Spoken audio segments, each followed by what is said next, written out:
School के 6 बच्चे जब अपने स्कूल से भागे सीधा एक ऐसे आइलैंड पर पहुंचे जिस जगह वो पूरे 15 महीनों तक फंसे रहे। और देखने वाली बात यह है कि आखिरकार ये लोग जिंदा मिले या मरे हुए। अचानक ही एक दिन बोर्डिंग स्कूल वालों को पता चलता है कि उनके स्कूल में से 6 बच्चे रात में ही गायब हो चुके हैं। पहले तो ऐसा लगा कि ज्यादा स्ट्रिक्ट रूल होने के कारण बच्चे बोर्डिंग स्कूल से भागकर अपने अपने घर पहुंच चुके हैं, पर जब स्कूल वाले उन बच्चों के घर पर कॉल करते हैं तो पता चलता होता है कि बच्चे घर नहीं पहुंचे। फिर पुलिस को इन बच्चों की मिसिंग होने की कंप्लेंट लिखाई जाती है, जिसके बाद कई महीनों तक इन्वेस्टिगेशन चलती है, पर फिर भी ये बच्चे नहीं मिलते तो इन्वेस्टिगेशन बंद कर दी जाती है। कहानी की शुरुआत होती है 1965 से, जब टोंगा के एक बहुत बड़े बोर्डिंग स्कूल से 6 बच्चे गायब होते हैं। आपने बोर्डिंग स्कूल के बारे में मूवीज में तो जरूर देखा होगा। यहाँ पर सभी बच्चों को सुबह टाइम से उठना पड़ता है, रूल्स में रहकर ही अपनी लाइफ के सारे काम करने पड़ते हैं। तो इसी चीज से स्कूल के 6 बच्चे भी बहुत तंग आ चुके थे।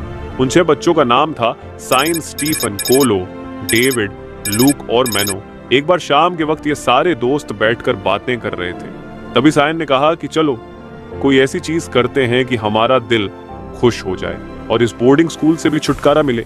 साइन ने कहा कि क्यों ना कुछ नया एक्सप्लोर करते हैं और किसी आइलैंड पर घूम कर आते हैं। तो बाकी 6 लोगों का यह कहना था कि स्कूल से बाहर निकलने की परमिशन तो हमारे पास है नहीं, तो हम दूर आइलैंड पर कैसे घूम कर आएंगे। तो फिर उसने अपना प्लान बताया कि हम रात को निकलेंगे और सारा आइलैंड घूमकर वहां रात बताकर फिर वापस इसी बोर्डिंग स्कूल में आ जाएंगे। सभी बच्चे साइन के साथ जाने के लिए एग्री हो जाते हैं और ये सब मिलकर फिजी नाम के आइलैंड पर जाने की तैयारी करते हैं। ये फिजी नाम का आइलैंड टोंगा से लगभग 800 किलोमीटर दूर था, लेकिन ये बच्चे ये चीज नहीं जानते थे कि ये सफर कितना ज्यादा मुश्किल होने वाला है। के लिए सबसे बड़ी मुश्किल थी बोट, क्योंकि ना ही उनके पास कोई बोट थी और ना ही इतने पैसे कि वो कोई बोट खरीद सके।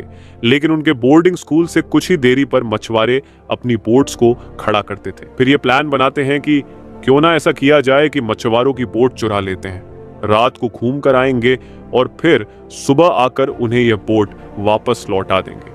रात को जब सभी बच्चे सो गए तो ये लोग मिलकर वहां से खाना चुराते हैं और इसके ही साथ एक गैस स्टोव वो सीधा बोट्स वाली जगह पर पहुंचते हैं और बोट चुरा लेते हैं और अपने फिजी आइलैंड जाने के लिए रवाना हो पड़ते हैं।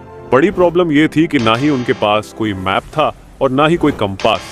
इन चीजों के बिना समुंदर में सही रास्ते पर जाना ना के बराबर ही है।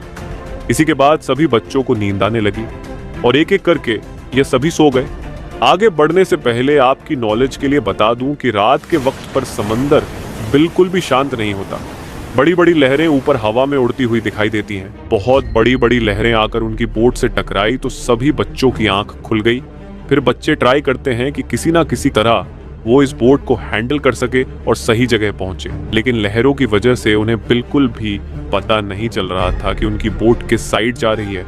कुछ टाइम बाद जब समुंदर की लहरें शांत हुई तो उन्हें सामने एक बहुत बड़ा आइलैंड दिखाई दिया, जिसे देखकर ये सारे दोस्त एक बार तो खुश हो गए थे।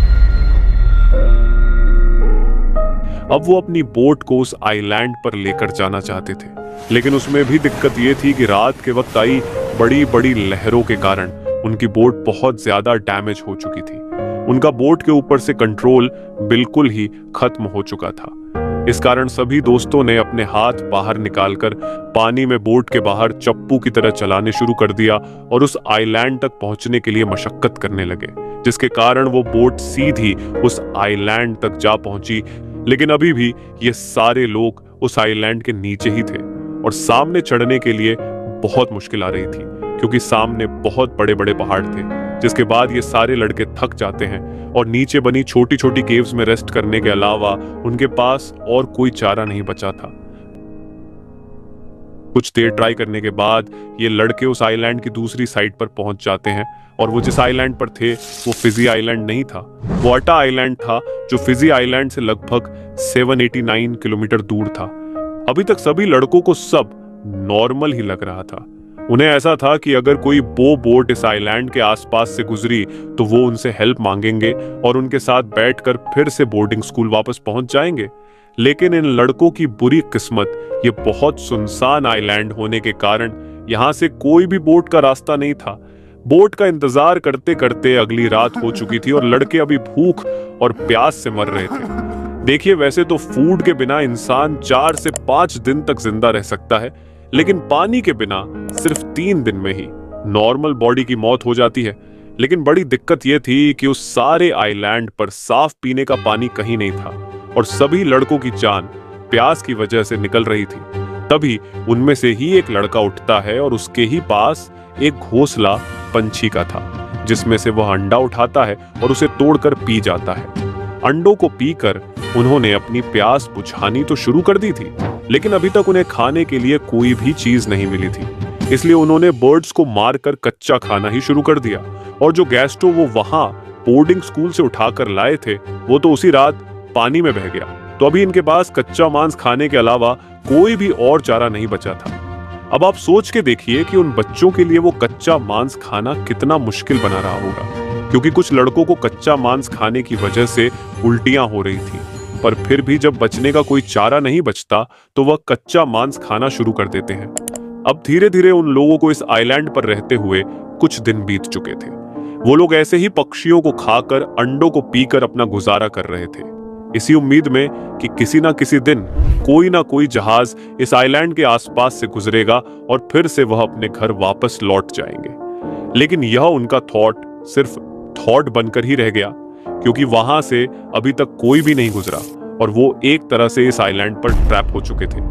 देखते देखते बहुत सारे महीने इन लड़कों को वहां रहते हुए हो गए थे, पर बुरी किस्मत से अभी तक एक भी बोट और जहाज वहां से नहीं गुजरा था। अभी तक सारे बच्चे यह चीज मान चुके थे कि वो घर कभी भी वापस नहीं लौट सकते।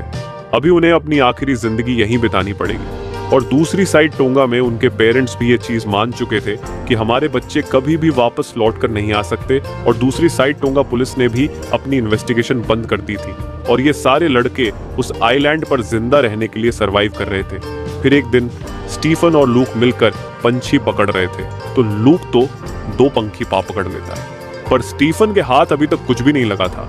तो लूक स्टीफन को बोलता है कि चलो वापस चलते हैं, लेकिन स्टीफन की नजर पड़ती है एक बहुत बड़े पंछी पर और उसे पकड़ते पकड़ते स्टीफन उस आइलैंड से नीचे गिर गया। लकीली उसकी जान तो बच गई, लेकिन उसकी एक टांग टूट गई।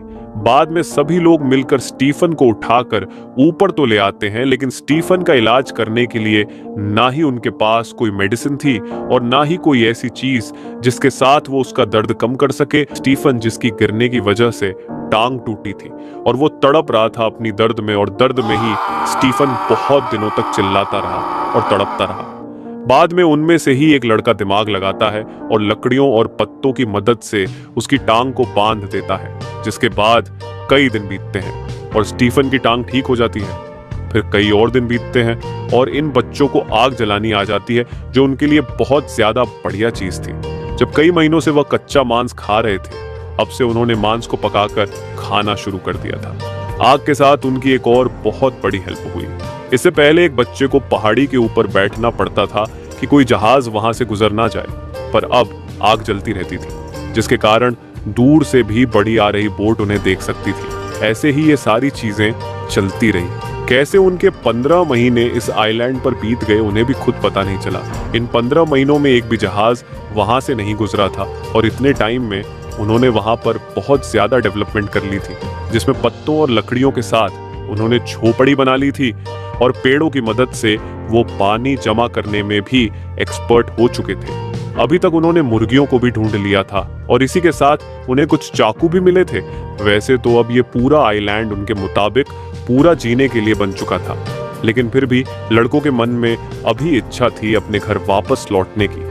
फाइनली एक दिन स्टीफन को दूर एक बोट नजर आती है। वो पत्ते हिलाता है, हाथ हिलाता है और दूसरी साइड पीटर नाम का व्यक्ति बोट में बैठा हुआ था, जिसको पहले तो ऊपर हवा में उड़ता हुआ धुआं नजर आता है, जिसके कारण वो बोट उधर लेकर आ रहा था। जिसके बाद जब वो अपनी दूरबीन से देखता है तो उसे वहां स्टीफन हाथ हिलाता हुआ दिखाई देता है। पहले तो पीटर सोचता है कि ये वहां पर ही रहने वाला कोई आदिवासी है, क्योंकि अभी तक लड़कों का पहनावा भी आदिवासियों जैसा हो चुका था। और पीटर ने जाकर यह पूरी घटना मीडिया को बता दी। देखते ही देखते सभी न्यूज चैनल्स पर सिर्फ उन्हीं बच्चों की चर्चा होने लगी। ये कहानी हर जगह ट्रेंड करने लगी, जिससे लोगों को इन बच्चों की संघर्ष भरी यात्रा के बारे में पता चला। इन लड़कों की कहानी पर एक बड़ी फिल्म भी बनाई गई, जिसके पैसे बाद में पीटर को भी मिले, क्योंकि वही था जिसने पूरी दुनिया को इस घटना के बारे में बताया। अब मेरा आपसे सवाल है, अगर आप उन लड़कों की जगह होते और 15 महीने तक उस आइलैंड पर फंसे होते, तो आप कैसे वापस आते या कैसे जिंदा रहते? कमेंट में जरूर बताएं। अगर वीडियो पसंद आई हो तो चैनल को सब्सक्राइब करना ना भूलें।